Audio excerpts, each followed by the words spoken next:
کراچی میں ڈکیتی رہزنی street crime کی وارداتیں کر کے پیسہ کمانے اور اس رقم سے اسلحے کی خرید و فروخت کا کاروبار سجانے والا پکڑا گیا۔ ملزم اسماعیل پاکستان رینجر سندھ کے ہاتھوں گرفتار ہوا، جسے خفیہ اطلاع پر کماڑی کے علاقے ڈاکس کالونی میں چھاپا مار کر گرفتار کیا گیا۔ بتایا گیا کہ رینجر کو اطلاع ملی کہ شہر میں غیر قانونی طور پر اسلحے کی خرید و فروخت میں ملوث ملزم اسلحے کی نئی کھیپ کے ساتھ ڈاکس کالونی پہنچا ہے۔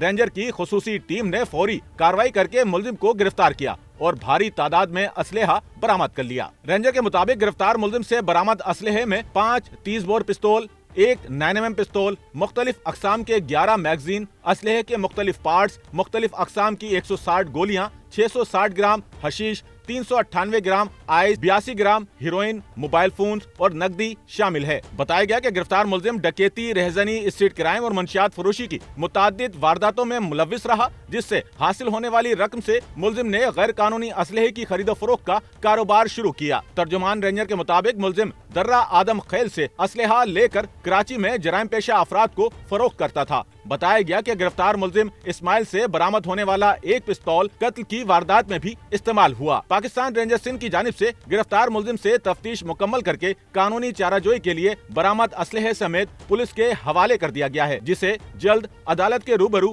پیش کر دیا جائے گا۔ کیمرامین امین کے ساتھ Nauman Rafiq, SNN Karachi. Sachal news network کی ویڈیوز میں خوش آمدید۔ ناظرین، ویڈیو سے متعلق اپنی قیمتی رائے کا اظہار کمنٹ باکس میں ضرور کریں اور چینل کو سبسکرائب کریں۔